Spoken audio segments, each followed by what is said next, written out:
Hi everyone, welcome back. We've got a brand new story to share with you, so let's begin. My name is Sean. Marriage was supposed to be about growing together, not growing apart. But somewhere between climbing corporate ladders and chasing professional dreams, Amanda and I had become strangers who share the same address. When she asked me on our 5th anniversary if we could open our marriage, I knew our relationship had already ended. She just hadn't bothered to tell me until she needed my permission to make it official. Amanda and I had gotten married 7 years ago, both of us fresh out of graduate school and hungry to make our mark on the world. She had just earned her MBA and landed a position as a marketing analyst at a prestigious consulting firm downtown. I had completed my master's in civil engineering and accepted an offer with the city's transportation department, working on infrastructure projects that would shape the metropolitan area for decades to come. Our early marriage had been built on shared ambition and mutual support for each other's professional goals. We understood that building successful careers would require sacrifices and long hours, but we believed that investing in our professional development during our 20s would create the foundation for a comfortable, secure future together.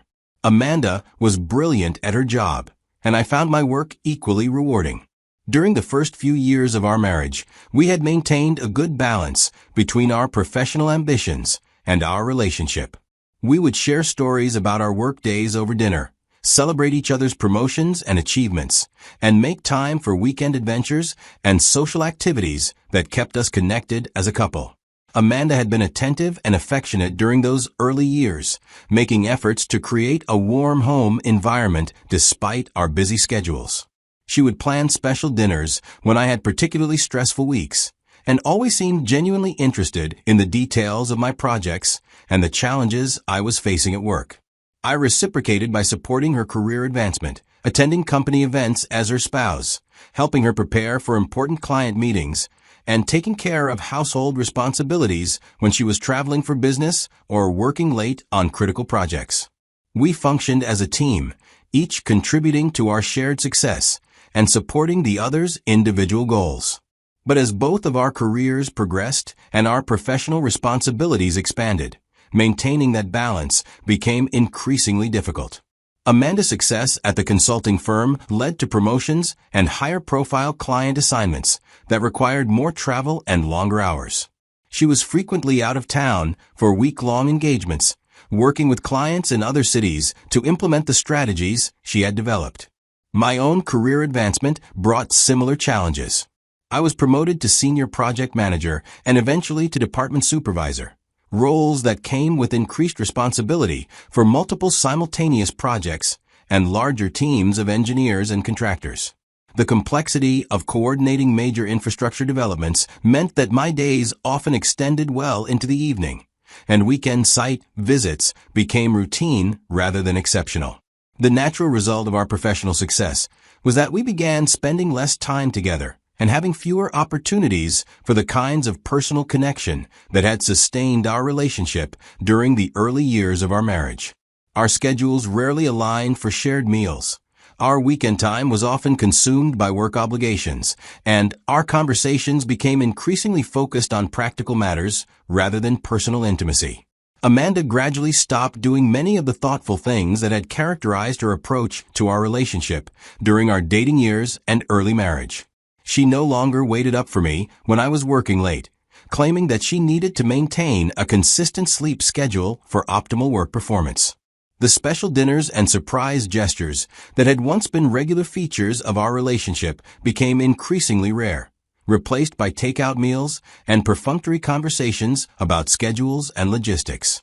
Most significantly, she seemed to lose interest in maintaining the physical and emotional intimacy that had always been an important part of our connection.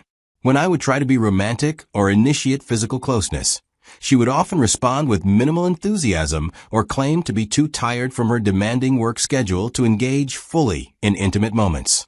These changes developed gradually over the course of several years, making them easy to rationalize as temporary adjustments to increased professional demands rather than fundamental shifts in her feelings about our relationship. I told myself that once we both reached more senior positions with greater control over our schedules, we would be able to refocus on our marriage and rebuild the connection that work stress had temporarily diminished. But as our 5th anniversary approached, I began to realize that the distance between us had become more than just a temporary side effect of career building. Amanda seemed genuinely uninterested in spending time with me, even when work wasn't pressing, preferring to use her free time for individual activities or social events that didn't include me. Her lack of enthusiasm for physical intimacy had become so pronounced that months could pass without a meaningful physical connection between us. When I would try to discuss this issue, she would attribute her decreased interest to stress, fatigue, or hormonal fluctuations, always with the implication that the problem was temporary and would resolve itself without requiring any significant changes to our relationship dynamic. Our 5th anniversary dinner became the moment when these underlying issues finally came to the surface in a conversation that would change everything between us. I had made reservations at one of our favorite restaurants, hoping that the romantic setting might help us reconnect and remember why we had fallen in love in the first place. Over appetizers and wine, I broached the subject that had been on my mind for months. I suggested that maybe it was time for us to shift our priorities slightly, to cut down on the relentless career chase that had consumed so much of our energy and attention. I proposed that we start thinking seriously about beginning a family, creating the next chapter of our life together that would give us shared goals beyond professional advancement. Amanda paused for several long seconds before responding, her expression growing serious in a way that immediately told me this conversation wasn't going to go the way I had hoped. Instead of the enthusiasm or at least openness I had expected, she looked uncomfortable and conflicted, as if I had raised a topic she had been dreading. What she said next left me completely speechless and fundamentally changed my understanding of our marriage. She told me that she wasn't sure she loved me the way I thought she did, that the feelings she had for me weren't the kind of deep, passionate love that should form the foundation of a family. But her confession didn't end there. After dropping that bombshell, she asked if we could consider opening our marriage, allowing each other to pursue romantic and physical relationships with other people while maintaining our legal and financial partnership. I sat there in stunned silence, trying to process what my wife of 5 years had just told me. The woman I had built my adult life around, the person I had assumed shared my vision of our future together, was essentially telling me that our marriage had become a convenient arrangement rather than a loving relationship. I didn't answer her question about opening the marriage. I couldn't formulate words that adequately expressed my shock, hurt, and disbelief at what she was proposing. Instead, I mechanically continued eating my dinner, while my mind reeled from the implications of what she had revealed about her true feelings. The drive home from the restaurant was conducted in complete silence, both of us apparently lost in our own thoughts about the conversation we had just had and what it meant for our relationship. The comfortable familiarity that had once characterized our interactions had been replaced by an awkward tension that made even simple exchanges feel forced and artificial. From that anniversary dinner forward, our house felt cold in ways that had nothing to do with the temperature. The emotional distance that had been developing gradually over the years had suddenly become an unbridgeable chasm that affected every aspect of our daily life together. Amanda seemed to interpret my silence as consideration of her proposal rather than the shocked rejection it actually represented. She began acting as if we had agreed to explore the idea of opening our marriage, occasionally mentioning how refreshing it might be to have the freedom to pursue other connections while maintaining the stability of our partnership. But I wasn't considering her proposal at all. Instead, I was grappling with the devastating realization that the marriage I thought we were building together had been, from her perspective, nothing more than a practical arrangement that provided financial security and social respectability, while she waited for something better to come along. After several days of thinking through the implications of Amanda's anniversary revelation, I made a decision that would surprise her but felt inevitable to me. I contacted a divorce attorney to begin the process of legally ending our marriage. I chose a family law attorney who specialized in high-asset divorces and had a reputation for handling complex cases with discretion and efficiency. During our initial consultation, I explained the situation and my desire to end the marriage as quickly and amicably as possible, given that we had no children and both had independent careers and assets. The attorney helped me understand the legal requirements for divorce in our state and the timeline we could expect for completing the process.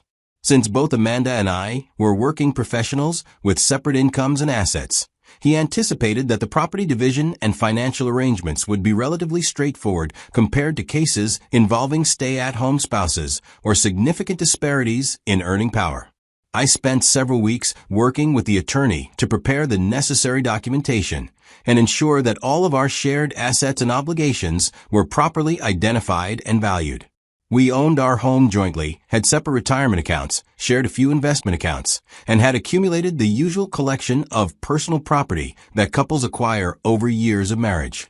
The most complex aspect of our financial situation was the house, which we had purchased 3 years earlier with both of our names on the mortgage and deed. We would need to decide whether one of us wanted to buy out the other's interest or whether we should sell the property and divide the proceeds. When Amanda finally received the divorce papers, served to her at work by a professional process server, her reaction was immediate anger and indignation. She called me that evening, furious that I had initiated legal proceedings without discussing it with her first or giving her an opportunity to explain her anniversary proposal more fully. During that heated phone conversation, Amanda revealed information that made her request for an open marriage even more hurtful and calculated than I had initially realized. She admitted that she had only asked for an open marriage because her crush from college, someone whom I had heard her mention occasionally over the years, had recently gotten divorced and had asked her out on a weekend getaway. This revelation transformed my understanding of her anniversary proposal from a general desire for freedom to explore other relationships into a specific request for permission to have an affair with a particular man she had been interested in for years. She hadn't been asking for mutual freedom to pursue other connections. She had been asking for my blessing to cheat with someone she had already been in contact with and had apparently been wanting to be with for our entire marriage. Amanda tried to justify her request by claiming that the current state of our marriage was almost an open marriage anyway, given how little time we spent together and how minimal our physical intimacy had become. She argued that formalizing what was already happening would be more honest than continuing to pretend we had a traditional marriage. But her justification only reinforced my decision to proceed with the divorce. The fact that she could characterize our marriage as essentially over while still expecting me to remain legally bound to her revealed a level of selfishness and disrespect that I found impossible to accept. She also tried to minimize the significance of her feelings for this new man, claiming that her attraction to him was just physical, and that she had no intention of leaving me for him or developing a serious relationship. According to her, she just wanted the freedom to explore this connection without the guilt and secrecy that would be required if she pursued it while we were still in a traditional marriage. But I wasn't interested in her explanations or justifications. The woman who had promised to love, honor, and cherish me had just admitted that she had been fantasizing about being with another man for our entire marriage, and had only been waiting for the right opportunity to act on those fantasies.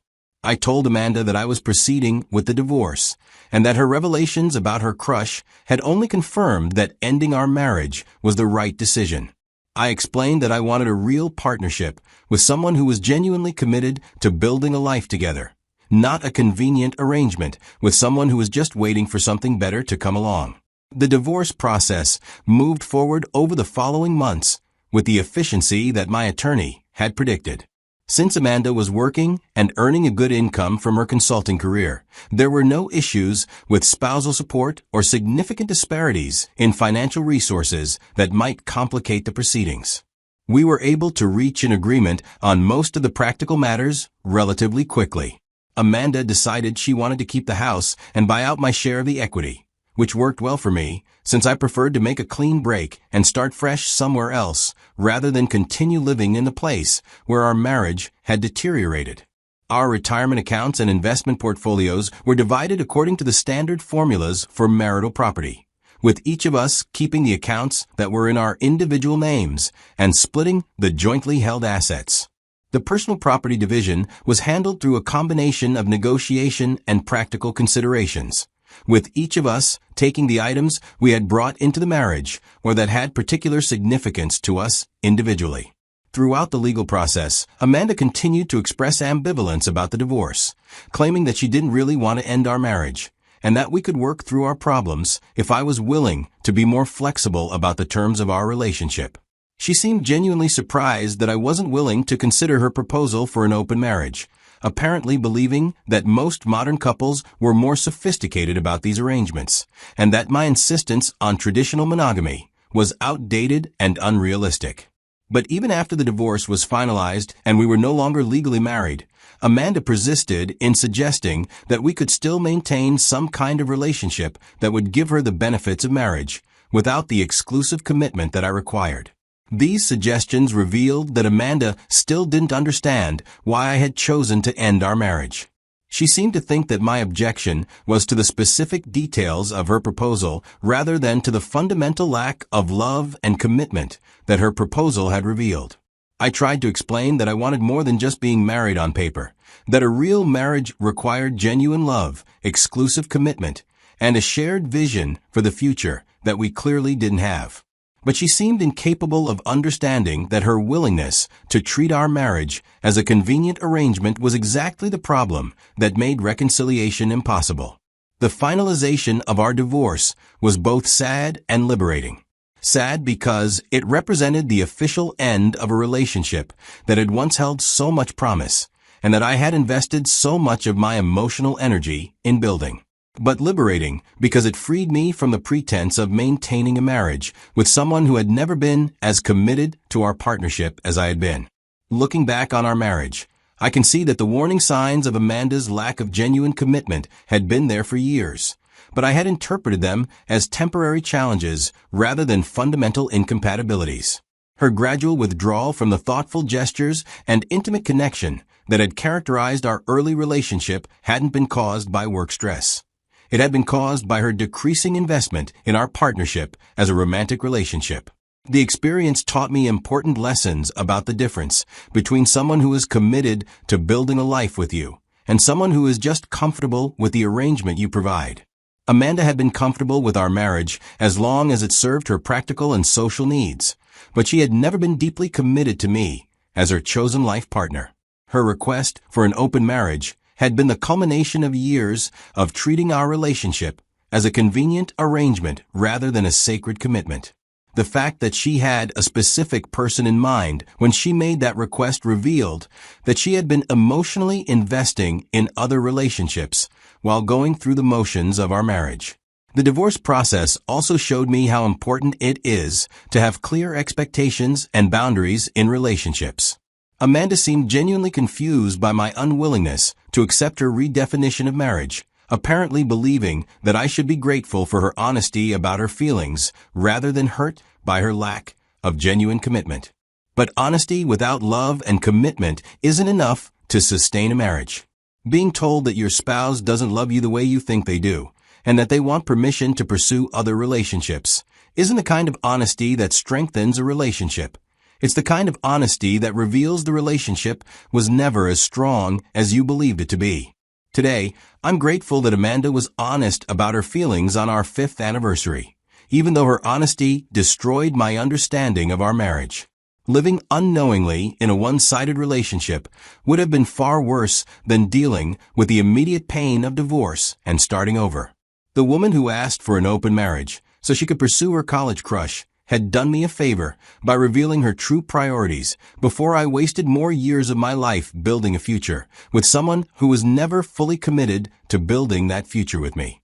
Her proposal had been presented as a solution to our marital problems, but it was actually the symptom of a much deeper problem, the fact that she had never loved me the way I loved her, and had been waiting for the right opportunity to pursue someone she found more appealing. The cold house we lived in after that anniversary dinner had been cold long before that conversation took place. I had just been too invested in our partnership to recognize that Amanda had been emotionally checking out of our marriage for years, going through the motions while her heart was somewhere else entirely. When she said it would just be a one-night affair with her dream man, she was really asking for permission to officially end what had already ended in her heart long ago. What I did next, filing for divorce and ending our marriage completely, was simply acknowledging the reality that she had been too comfortable to face on her own.